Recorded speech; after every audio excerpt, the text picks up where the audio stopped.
President Trump made a flip-flop on Ukraine's Russian war around 19 times. So now we can count 20 times. So, Donald Trump, he used his big speech in Davos to say that NATO treats America unfairly, and he picked out the war in Ukraine to try to demonstrate that point. What does the United States get out of all of this work, all of this money, other than death, destruction, and massive amounts of cash going to people who don't appreciate what we do? They don't appreciate what we do. Talking about NATO, I'm talking about Europe. They have to work on Ukraine. We don't. The United States is very far away. We have a big, beautiful ocean separating us. We have nothing to do with it. Well, let's say good afternoon to Arseniy Yatseniuk, the former Prime Minister of Ukraine. Hello to you, Arseniy. Hello, John. Hello, pleasure. It's good to have you here. You would have listened to the president's speech in Davos. What did you think? Well, frankly, nothing unexpected. Even the thing that he was very clear that the United States is not eager to militarily invade Greenland is not the news. Because look at the public opinion in the United States. The majority of Americans strongly object and deny this very idea to invade Greenland, which is actually the part of NATO. In terms of Ukraine, so he was very clear, saying that the war that Russia waged against Ukraine is not of his business. He believes that this is the business of the European Union, on the one hand. On the other hand, there were different ideas in this White House how to turn its back on Ukraine. But look once again at the public opinion in the United States. Yes. 7 out of 10 Americans still support Ukraine. And Americans are entering the phase of midterm elections. I won't say that this will be a pivotal or the key aspect of the U.S. midterm elections, but this would severely affect the outcomes of these elections. So on the one hand, he says it's not our business. On the other hand, he believes that his special envoy is to head to Moscow and to cut some kind of deal. I have doubts about. Yeah, and I guess many will, Arseniy. But are you worried that Ukraine, the issue of the war, the hugely still important issue of the war in Ukraine, is now being pushed to the sidelines by this row about Greenland? I mean, I read that there was to be a signing of what was called a prosperity plan for Ukraine involving $800 billion worth of support for helping reconstruct and helping Ukraine to recover after the war. And that's now been delayed. Yeah, you know what, John? I'm really concerned about this chaos that is unfolding right now in the world. So there is no longer this preferable global order that we got after the World War II. And I have slightly different take that President Trump has on NATO and on the role of the United States.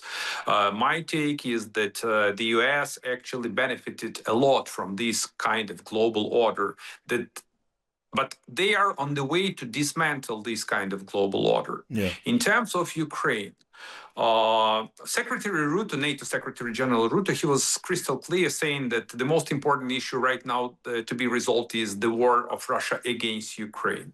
And that's true, that as of now, Ukraine's case has to be slightly on the side. But look, this is the biggest challenge for the global for the remnants of the global order. And once again, this administration has to realize that it's in the national security interests of the United States to take its part and to do everything they can, and they can a lot. You know, they have a lot of leverage, they have a lot of tools to urge Russia to stop the war. In terms of these $800 billion, let me be very frank, John. It sounds me a kind of fantasy world. First, we need to stop the war and to get a durable and just either ceasefire or a peace deal. And only afterwards, we can elaborate on different types of prosperity plans and the rest of the stuff. Because as of now, it smells like, some kind of dream that won't be delivered unless Ukraine gets real security guarantees. And unless we are ready to press like hell on Russia to stop the war. Yes. I mean, The president's team, Arseniy, seem to be saying that we're very close to a deal, very close to a peace deal. That's just not true, is it?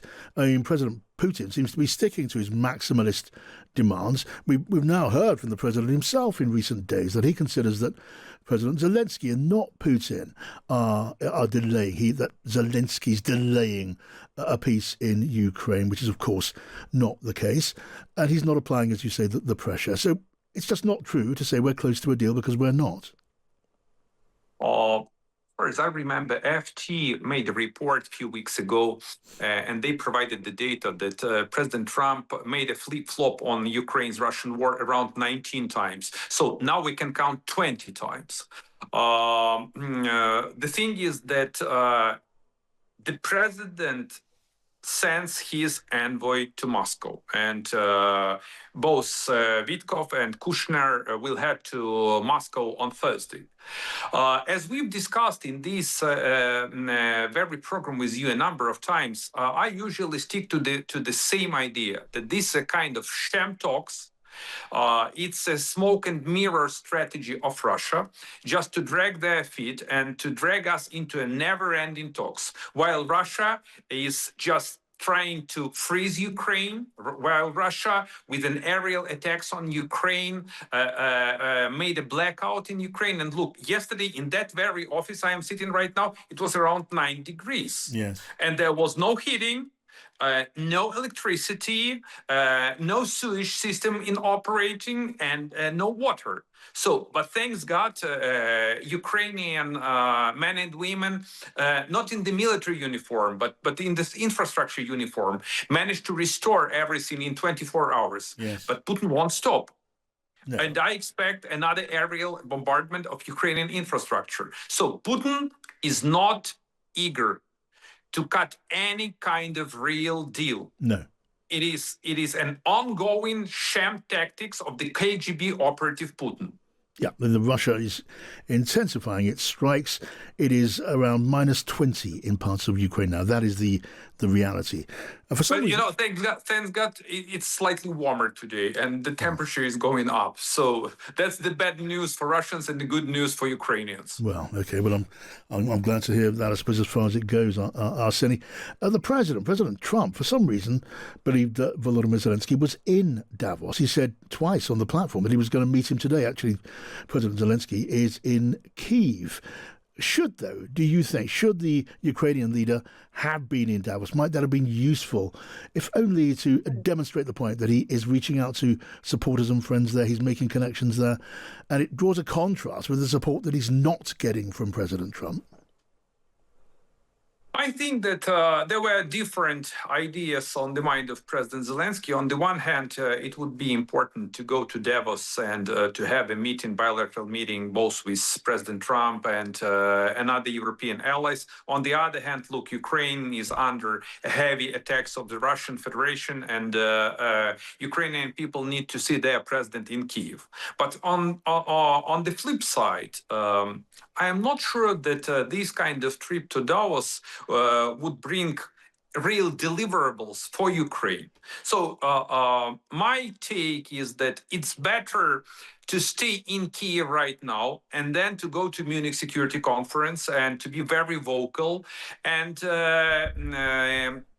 in order to provide and to get some kind of real deliverables, first we need to receive the outcomes or the results, to get the take what's going to happen in Moscow. All right. I don't expect anything out of Moscow meeting, just anything, but at least we need to see the Russian reaction. What kind of another pretext or what kind of another fake Russia is to deliver as a response to the peace proposal that was already agreed by the US, the European Union, and Ukraine. This is this so-called 20-point peace plan, and President Trump is to chair this Council of Peace in Ukrainian peace plan too. Yeah, I guess we shouldn't hold our breath for any big concession on Russia's side. But Arseniy Yatseniuk, really good to get your thoughts. Thank you.